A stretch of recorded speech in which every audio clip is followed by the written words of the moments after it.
ายดีข้าวเช้า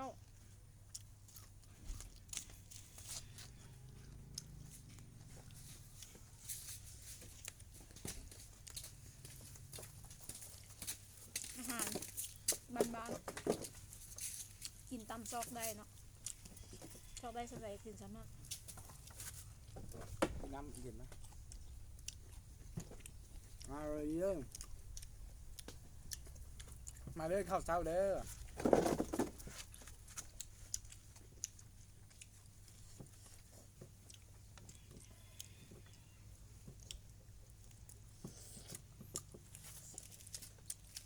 ตำมะแกง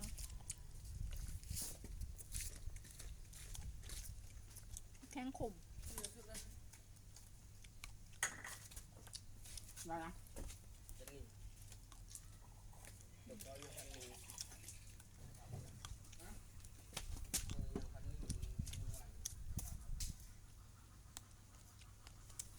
น้อย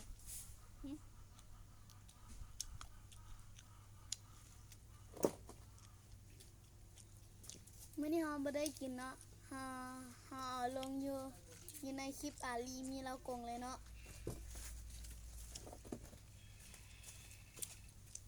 เราบ่ได้เข้านำเด้อพี่น้อง มีก้อนนะตอกทิมดูมีเขาตอนเข้าอย่างเงี้ยเขาข่าวอ่ะ บ่มีนะ นี่แซมก้อนจริงๆไหม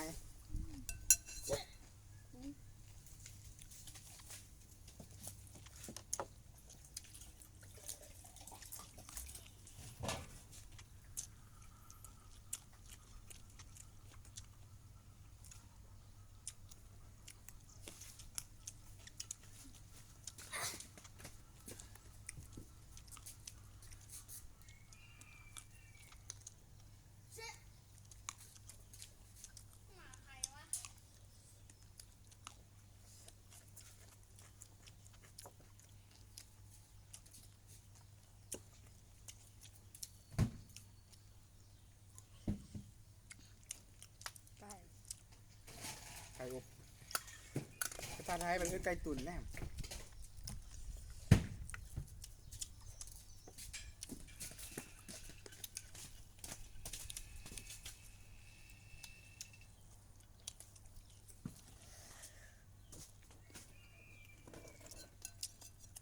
แซ่บเนาะ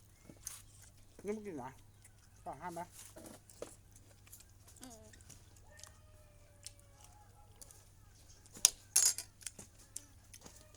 ถ้าเราล้างเยี่ยมต้องเหรอฮะบ่นี่ล้างเยี่ยมต้อง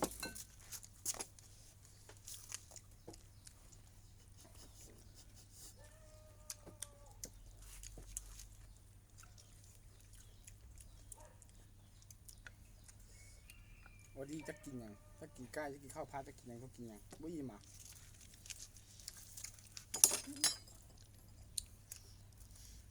ตัวอยากขับกล้องนี่นี่มา หนังเนี่ยอันหนังที่นี่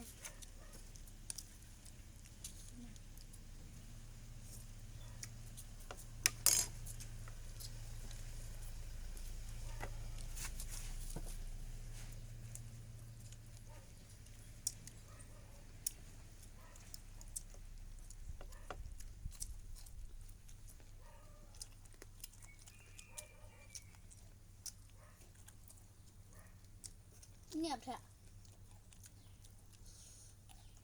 บ่แม่คือเงียบแท้ หิวข้าว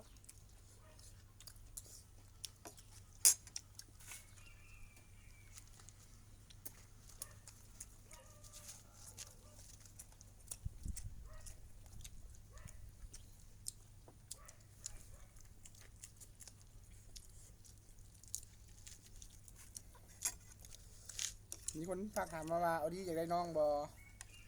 เป็นอย่างให้พูดอย่าง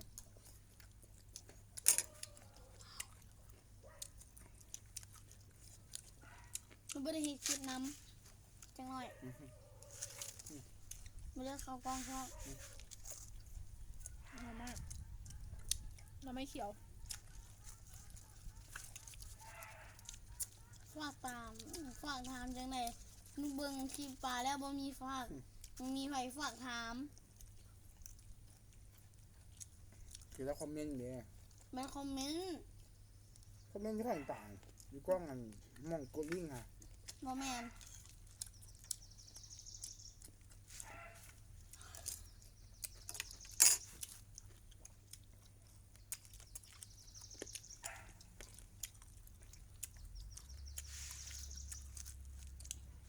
นั่งไว้ก่อน ย่างเป็ดนะคะ3 โล สบายดีปีใหม่ลาว กองลูกปลา เป็นวันลอยกระทง แซ่บ